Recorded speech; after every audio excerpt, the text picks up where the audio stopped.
સનાતન ધર્મમાં તહેવારોનું જેટલું મહત્વ છે તેટલું જ મહાકુંભનું પણ મહત્વ છે.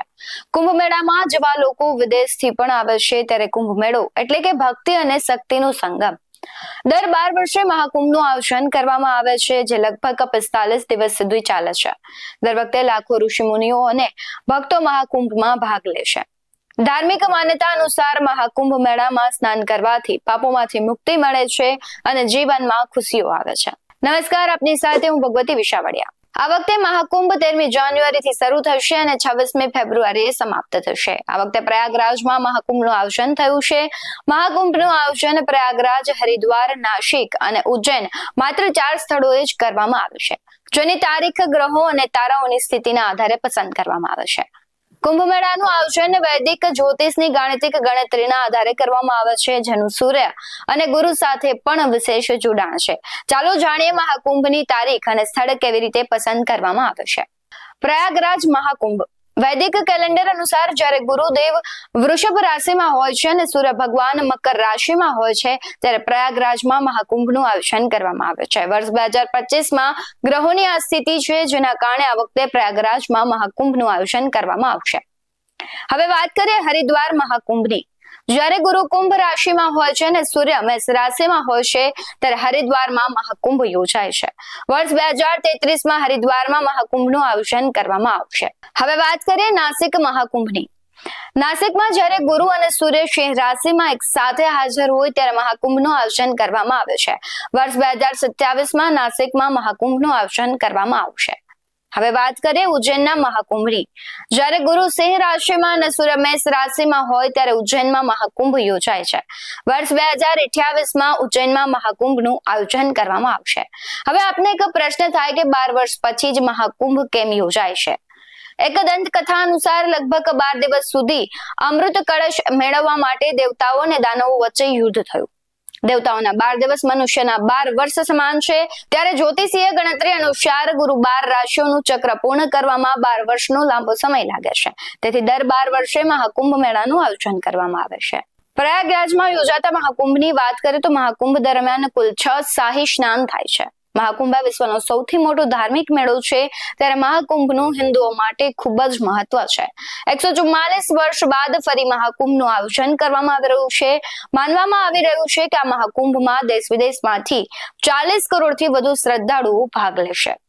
થોડા વર્ષો પહેલા હરિદ્વારમાં કુંભ મેળાનું આયોજન કરવામાં આવ્યું હતું. આ પહેલા પણ અર્ધકુંભ થયો હતો. મહાકુંભ, કુંભ અને અર્ધકુંભ બધા અલગ છે. મહાકુંભ પાછળ એક પૌરાણિક કથા છે. દેવો અને દાનવોએ મળીને સમુદ્ર મંથન કર્યું અને અમૃત ઉત્પન્ન કર્યું. અમૃત માટે રાક્ષસો અને દેવતાઓ વચ્ચે 12 દિવસ સુધી યુદ્ધ ચાલ્યું. એવું પણ કહેવાય છે કે દેવતાઓ અને દાનવોની વચ્ચેની આ લડાઈ મનુષ્યના 12 વર્ષ સમાન છે, જે આપણે અગાઉ વાત કરી. આ જ કારણ છે કે કુંભ મેળો દર 12 વર્ષમાં એક વખત ઉજવવામાં આવે છે. રાક્ષસોથી અમૃત બચાવવા માટે ભગવાન વિષ્ણુએ ગરુડને અમૃતનું વાસણ આપ્યું. આ સમય દરમિયાન પ્રયાગરાજ, નાસિક, હરિદ્વાર અને ઉજ્જૈનમાં અમૃતના કેટલાક ટીપા પૃથ્વી પર પડ્યા. આ જ કારણ છે કે આ 4 સ્થળોએ પણ કુંભનું આયોજન કરવામાં આવે છે. મહાકુંભ 144 વર્ષમાં માત્ર એક જ વાર થાય છે. આ ઉપરાંત મહાકુંભ અલ્હાબાદના કિનારે જ થાય છે.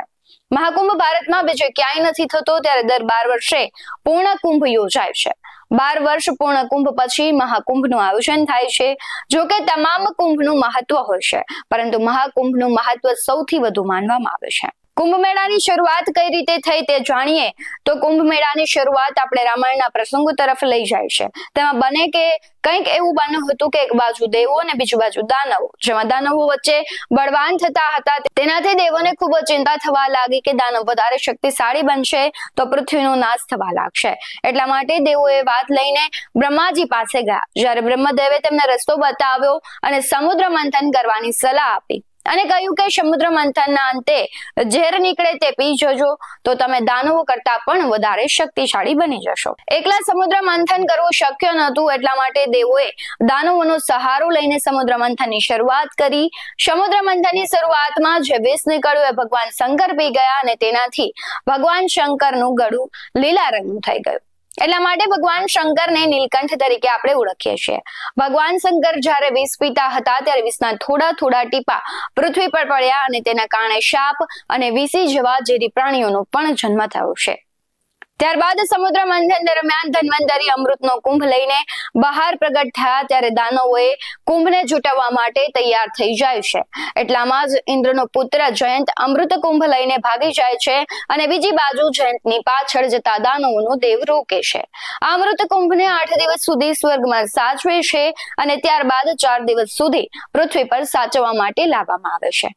આ 4 દિવસમાં પૃથ્વી પર 4 સ્થળો જેવા કે હરિદ્વાર, પ્રયાગરાજ, ઉજ્જૈન અને નાસિકમાં અમૃત કુંભને સાચવવામાં આવ્યો. ત્યાં પણ અમૃત કુંભના થોડા ટીપા પૃથ્વી પર પડ્યા અને તેની યાદમાં જ આ 4 સ્થળોએ કુંભ મેળાનું આયોજન કરવામાં આવે છે. હું તમને જણાવી દઉં કે કુંભ મેળાનું આયોજન દર 12 વર્ષે તો જે કરવામાં આવે છે, પરંતુ આ 4 સ્થળોએ કુંભ મેળાનું આયોજન 3 વર્ષને અંતે થાય છે. તેમજ મહાકુંભનું આયોજન 144 વર્ષે થાય છે, જે કુંભ મેળાનું આયોજન આ વખતે પ્રયાગરાજમાં થયું છે. આવા જ વધુ અહેવાલો સાથે ફરી મળતા રહીશું. તમે અમારી YouTube ચેનલને સબસ્ક્રાઇબ કરવાનું, અમને Facebook અને Instagram પર ફોલો કરવાનું ભૂલશો નહીં. બાકી અવનવી અપડેટ્સ મેળવવા માટે આપ જોતા રહો BS9 TV ન્યૂઝ.